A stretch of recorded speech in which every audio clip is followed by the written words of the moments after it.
There's a nervous system living in your gut right now, with more neurons than your entire spinal cord, and it's been quietly editing your emotional memories, sabotaging your sleep, and forcing neuroscientists to rewrite the definition of what a brain actually is. We're talking about the enteric nervous system. Two thin layers of neural tissue wrapped around your entire digestive tract, about 100 million neurons running from your esophagus to your colon. And for most of medical history, we thought it just handled digestion, boring plumbing work, move food, absorb nutrients, done. Right. But it turns out the enteric nervous system can operate completely independently of your brain.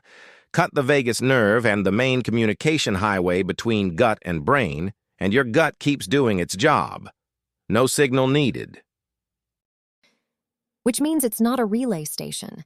It's a second command center.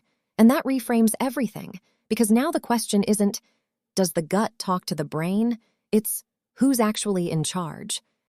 And the answer is uncomfortable. But here's where it gets weird. About 90% of the signals on the vagus nerve travel upward, gut to brain, not the other way around. So your brain is mostly listening to your gut, not commanding it. Exactly. And what the gut is sending isn't just, I'm full or I'm hungry.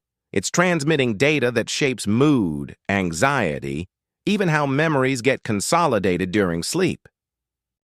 Okay, that one hit me. Sleep? Yeah, the gut produces around 90% of your body's serotonin. Not your brain, your gut. And serotonin is a key regulator of REM sleep cycles. So when your gut microbiome is disrupted, wrong bacteria, bad diet, antibiotics, your sleep architecture actually changes. This is like discovering the factory that makes all the parts is located in a completely different building than the machine. That's a good way to put it. And the implications stack. Serotonin also modulates how emotional memories are stored. Low gut-derived serotonin has been linked to heightened fear responses and impaired extinction of traumatic memories. So a bad gut isn't just a stomachache. It could be why you can't shake something that happened to you 3 years ago. That's the research direction, yes. And it goes deeper. The gut has its own class of sensory neurons called neuropod cells, discovered less than a decade ago. They can detect specific nutrients and send electrochemical signals to the brain in milliseconds. Not through hormones, through actual synaptic speed neural signals. Which means your gut is tasting your food and instantly reporting to your brain before you've even consciously processed eating. Before you've swallowed, potentially. That's not a digestive system. That's a surveillance network.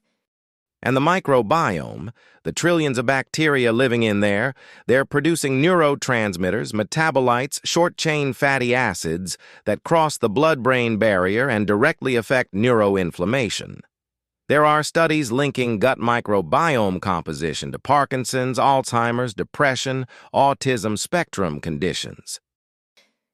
The theory being that some of what we've called brain diseases might actually start in the gut.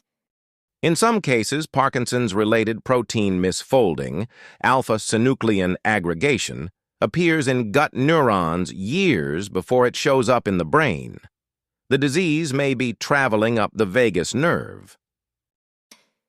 That's one of the most unsettling things I've heard in a long time, and also kind of amazing, because if that's true, then the gut is the place to intervene, early, before the brain is affected at all.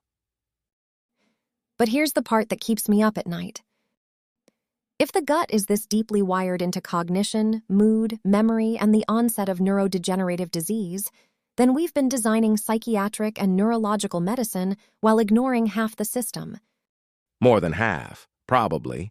The field of psychobiotics, using specific bacterial strains to treat mental health conditions, is early, but it's real.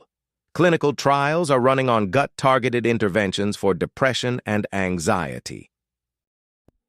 And it reframes something cultural, too.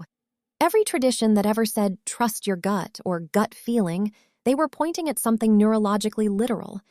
There is a feeling apparatus down there. A second brain that learned to feel before the one in your skull evolved to think. And it's been running in the background this whole time. Your gut isn't just digesting your lunch, it's shaping your mind. I'm Nova. And I'm Alex. And this is Code and Cosmos.